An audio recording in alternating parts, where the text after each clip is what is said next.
Toto video som objavil na Reddite a musím priznať, že mi nahnalo poriadnu husiu kožu. Záznam pochádza z Rumunska a bol natočený v lete minulého roku. Kamera patrí majiteľovi auta, ktorý ju používa ako ochranu pred krádežou. Ani vo svojich najhorších snoch by mu však nenapadlo, že sa mu podarí zachytiť niečo také zvláštne, ako vám teraz ukážem.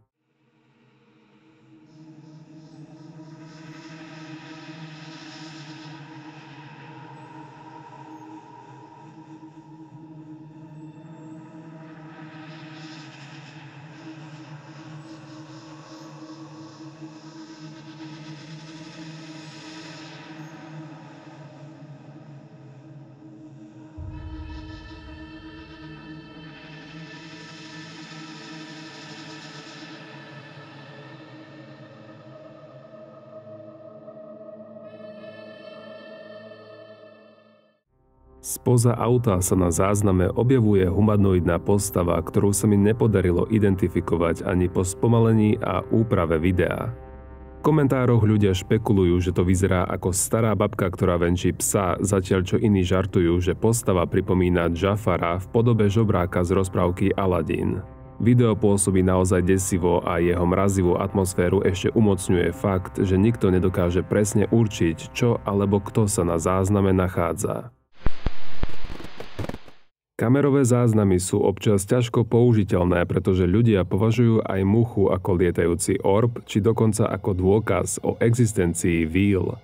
Toto nasledujúce video však vyvolalo otázky aj u mňa. Autor sa v ňom nesnaží robiť žiadne unáhlené závery, ale namiesto toho hľadá pomoc pri identifikovaní tohto zvláštneho javu. Pozrite sa sami a možno práve vy budete vedieť zodpovedať jeho otázku.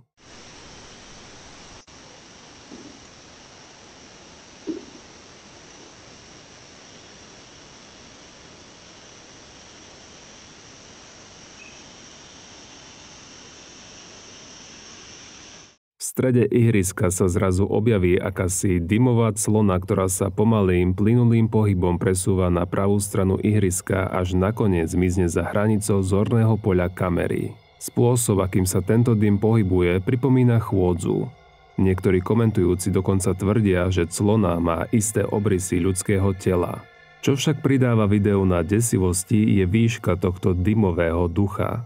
Ak sa pozrieme na ihrisko, všimneme si, že dym siaha až do výšky basketbalového koša.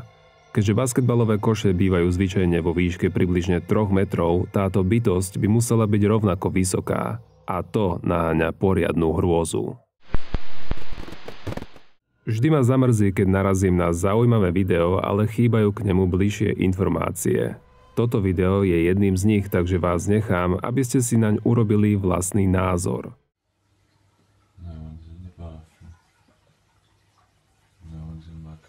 That I'm aware of. Oh my god.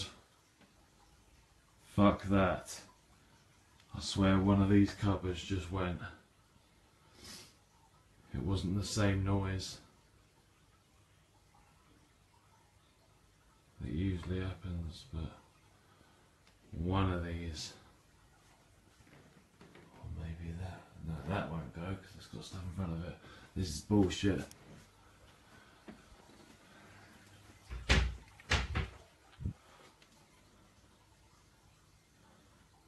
Swear to God that cupboard is moving.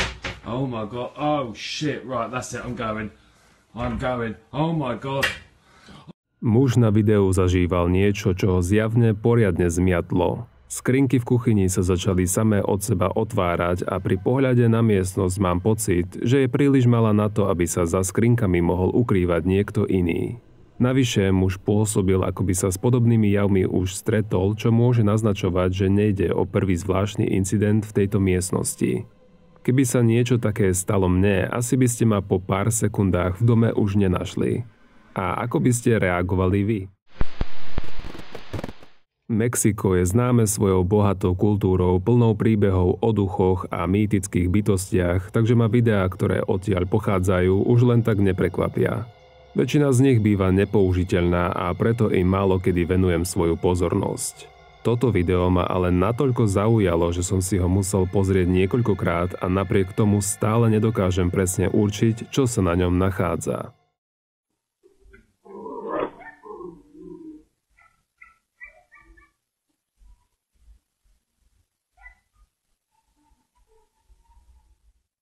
Záznam pochádza z mexického mesta Veracruz a podľa niektorých divákov sa na ňom podarilo zachytiť skinwalkera v momente, keď menil svoju podobu. Spočiatku to vyzerá, ako by spoza plotu utekal pes, no v priebehu sekundy sa tento tvor postaví na dve nohy a pripomína človeka. Čo si o tom myslíte vy? Mohlo ísť o skutočného skinwalkera? Alebo je to len optický klam či podvrh? Tento muž pracuje v nemenovanom hoteli a už niekoľko nocí po sebe mal pocit, ako by ho niekto sledoval. Keď sa so svojimi obavami zveril kamarátke, veľmi mu neverila. Rozhodla sa, že s ním stráví jednu nočnú smenu, aby sa o tomto údajnom duchovi presvedčila sama.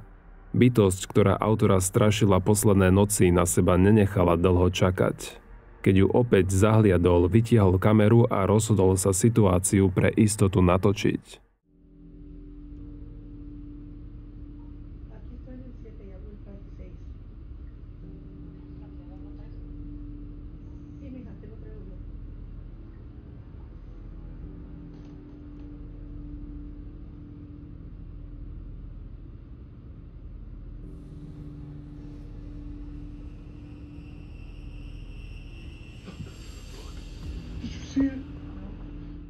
Na konci dlhej chodby sa v posledných sekundách záznamu objaví tmavý tieň. Bol veľmi nízky, no svojim tvarom podľa mňa ani trochu nepripomínal človeka. Jeho kamarátka, ktorá bola pri tomto údajne naživo nevidela, no keď jej autor ukázal záznam, ostala poriadne zdesená. Táto skúsenosť muža natoľko vydesila, že v hoteli nezostal pracovať dlho. Len o pár dní neskôr dal výpoveď a do tejto budovy sa už nikdy nevrátil. Kamaráti si užívali letné dni a keď sa im naskytla možnosť ísť na koncert, neváhali ani chvíľu. Koncert bol nezabudnuteľný, plný skvelých momentov, ktoré si natočili na svoje telefóny. Keď si však videá neskôr prezreli, objavili niečo, na čo si vôbec nespomínajú.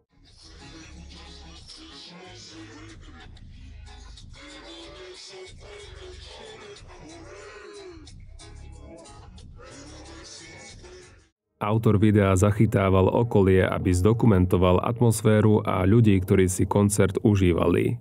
Kamere však nevenoval veľkú pozornosť, takže si uvedomil, čo sa mu podarilo zaznamenať, až keď si záznam prehral doma. Na videu môžeme vidieť postavu, ktorá doslova žiari tak intenzívne, že jej tvár je úplne nerozoznateľná. Táto osoba sa na iných videách zo série nenachádza a ani nikto, kto by svojou stavbou tela alebo výzorom pripomínal tohto žiariaceho jednotlivca. Video je staré už niekoľko rokov, no chlapci si dodnes nevedia vysvetliť, kto alebo čo sa na zázname objavilo. Autorka videa pracuje ako tatérka v tetovacom štúdiu, kde sa odohrala poriadne desivá situácia. Pri príprave vecí potrebných na tetovanie sa stalo niečo, čo ju a jej klientku prinútilo okamžite utiecť zo štúdia.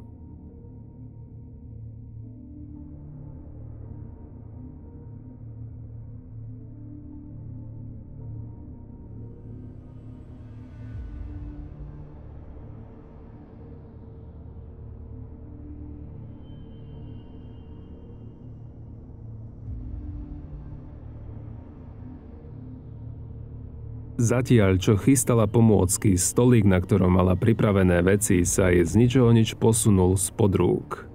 Tatérka zostala šokovaná a jej zdesená reakcia prekvapila aj klientku, ktorá jej spočiatku veľmi neverila. Pozerali sa okolo seba a keď sa na druhej strane posunula stolička, neváhali a z miestnosti ušli.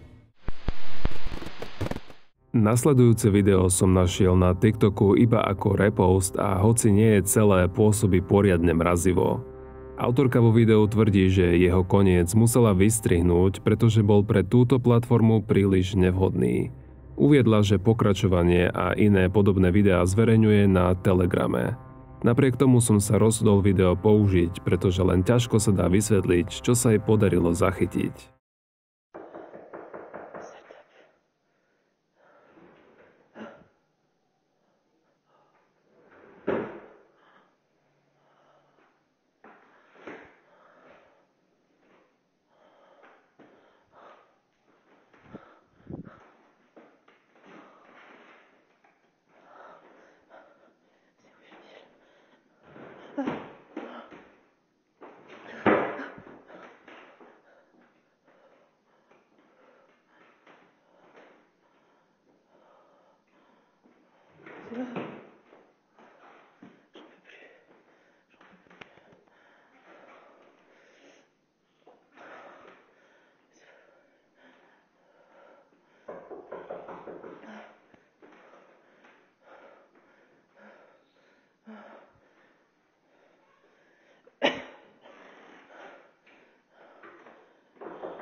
Autorka vo videu spomína, že sa v miestnosti objavuje zvláštny zápach. Môžeme vidieť, ako sa šuflíky začnú sami od seba otvárať, pričom podľa jej správania by som povedal, že sa s podobnými situáciami stretáva častejšie.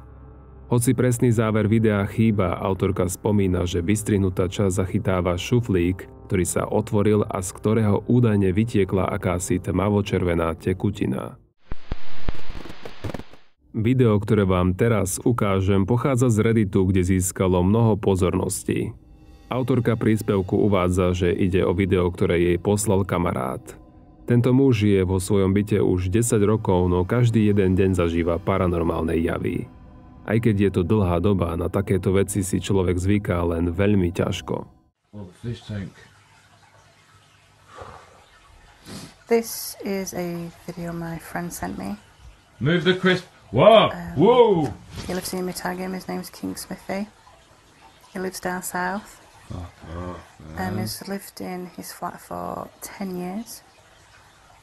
And as you can see, he is experiencing paranormal activity.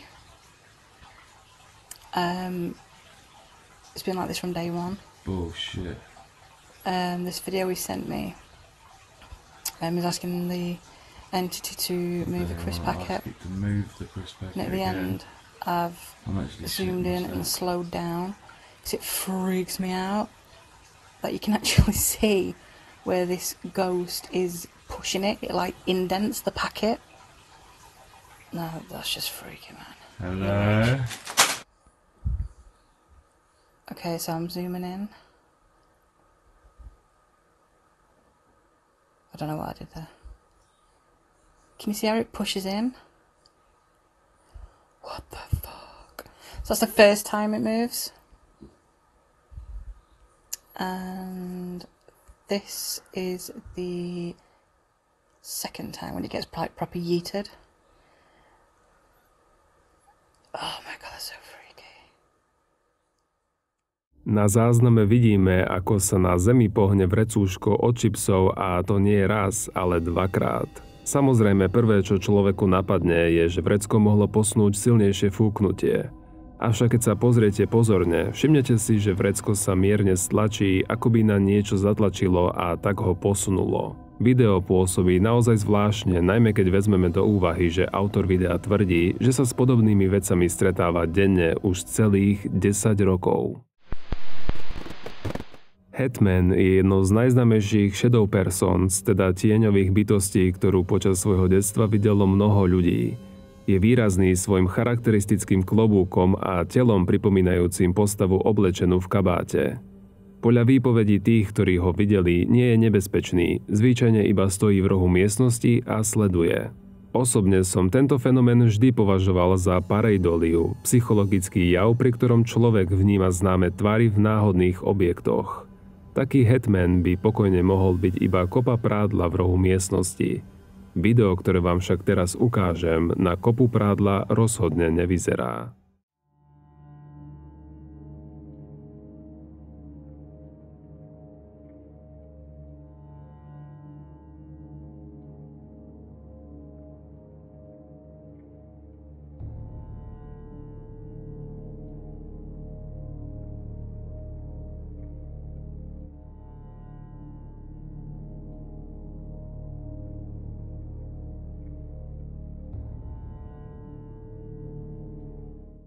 Počas toho, ako sa otec hrá so svojím dieťaťom, si v zrkadle za nimi môžeme všimnúť pohyb tieňa. Tento tieň až desivo pripomína známeho Hetmana. Možno reči o tejto bytosti nie sú iba výmysly a Hetman je skutočný fenomén, ktorý sa objavuje v blízkosti detí.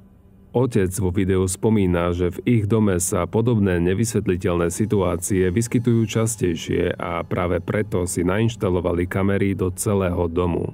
Ak je to naozaj tak, možno nás čoskoro čaká pokračovanie.